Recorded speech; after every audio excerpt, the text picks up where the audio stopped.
Today, U.S. President Joe Biden will host the leaders of India, Australia, and Japan at the White House. The Quad Summit is going to be the first in-person meeting between the four leaders after they met virtually online back in March. The coronavirus, climate change, also infrastructure, all on the agenda, as well as, of course, regional security and a, quote, free and open Indo-Pacific. Now, we don't exactly know what's going to happen at the Quad meeting, of course, or what will follow, but a group of experts and a computer algorithm have at least a couple of ideas. Let's get right out to CNBC.com's editor, Ted Kemp. He joins us to tell us more. Good morning, Ted. Hey, how are you, Martin? It's good to be here.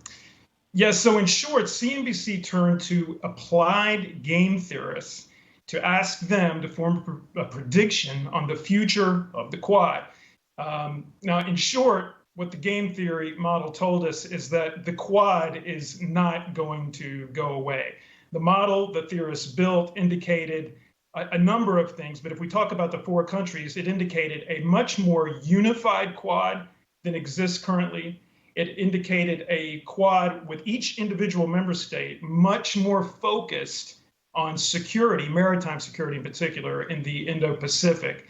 And while it did predict them working more closely together and being more aligned, if you will, it also indicated, interestingly, that they will not, as a group at least, they will not take more aggressive steps, really aggressive steps that might antagonize China.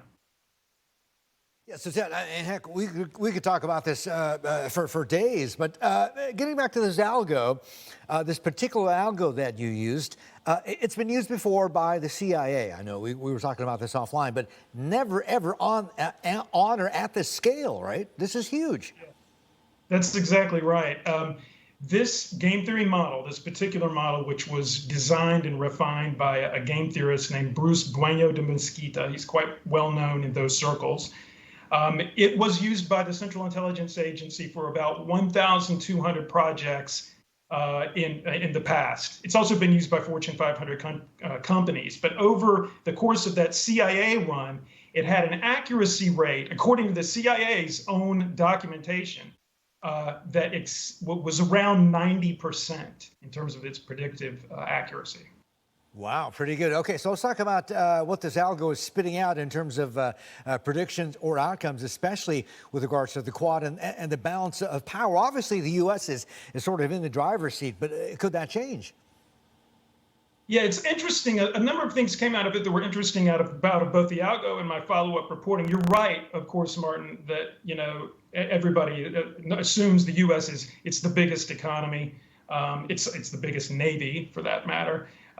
But it's interesting that, especially economically, the four individual countries, they complement each other. They almost fill in gaps for one another vis-a-vis China. So I'll give you an example. Obviously, you have the United States as the largest economy in the world, a very dynamic economy. Japan, third largest economy in the world, a tech leader, capital rich. Then you have India, which isn't capital rich, but has a burgeoning economy, a lot of growth, something Japan doesn't have. They have a dynamic economy in their own right. And then Australia, a lot of people don't think about this, by the way, but it matters. This is a country with only 25 million people that enjoys a significant trade surplus with China. So does Japan, incidentally. Two of the four Quad members have a trade surplus with China. But Australia's is even bigger than Japan. So the four of them each have their own sort of game to bring, if you will. So Ted, real quickly before I let you go, I know you're strapped for time here. An interesting distinction. The Quad we know is informal. It is also not, contrary to, I think, popular belief, a military alliance. What does that mean, though, for how it actually runs, how it operates?